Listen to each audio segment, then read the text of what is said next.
Hello. Does your child struggle with confidence when they're learning something new or hard? Well, if they do, this video is for you. I have 5 tips to make this easier. My name is Kathleen, by the way, and I'm a dyslexic here to help other dyslexics. I help busy, overwhelmed parents understand their child's frustration with dyslexia so they can support, encourage, and empower them.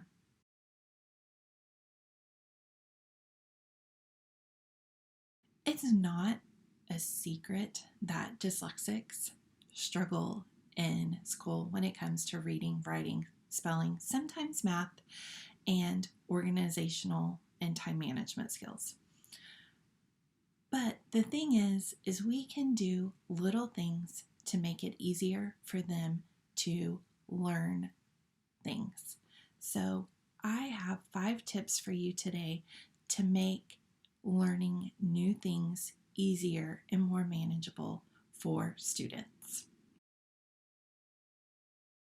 So tip number 1 is to chunk it and break it into smaller pieces.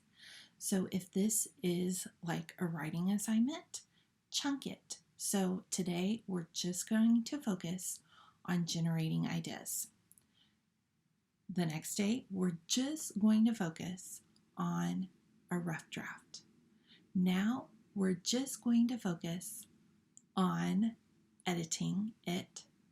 Now, we're going to revise it. Now, we're going to write the final draft. So we've chunked it and made it into smaller pieces. You can do this with multiplication facts. We're just going to focus on these. We're just going to focus on a few. So pick just a few things to focus on and go from there. Tip number 2 is set a timer. This way they know that the learning piece and what they're getting ready to have a really difficult time with isn't going to last forever. Go ahead and set that timer for 10 to 15 minutes. And once you set it, get started teaching. Once that timer goes off, y'all are finished. If you didn't finish everything, you can do it later or you can do it another day. Tip number 3 is to use a first then.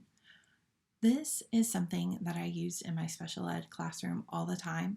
I even use it with my daughter. And so it goes like this. First, we're going to do that difficult thing. Then we're going to do something else or something fun. So you could use the example, first we're going to do your math homework, then you get to go outside and play. So they know that it's not going to drag on forever and there's something fun after they get this done. The next one is model it. So when you're showing them or teaching them something difficult, model how to do it. Show them exactly. Show them the steps. Show them your thinking process in doing this. So you could work the entire math problem out and then they could do the next one. You could practice writing a story and show them how you generate the ideas and like how to write it down. So you're going to show them exactly what they need to do to make this easier. Tip number 5 is make a mistake. When you're teaching them or you're modeling it, make a mistake. Show them that nobody is perfect. This is one of the easiest and fastest ways to build confidence when they're seeing that you're not perfect and students around them aren't perfect. This helps build confidence so quickly. So if you were writing something down, then misspell a word and see how they feel after that and be like, oh, I misspelled that, or I don't know how to spell that. Circle it, I'll come back to it later, and keep going. So your expectations and what you expect, show them and show them that it doesn't have to be perfect. Just work on it and learn the information. I have a bonus tip for you.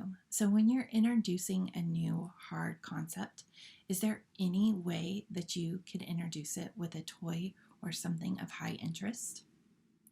So let me give you an example. So when I introduce fractions to my students, I actually introduce it with Legos.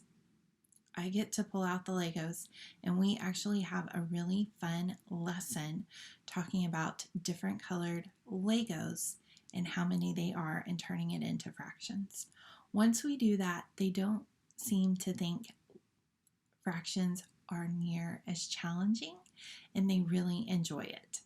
So come up with a way to make that learning piece something of high interest or fun. So if they like art, then come up with like an art project to introduce multiplication. So take what they really like and figure out a way to incorporate it into the lesson, and they won't think it's near as challenging.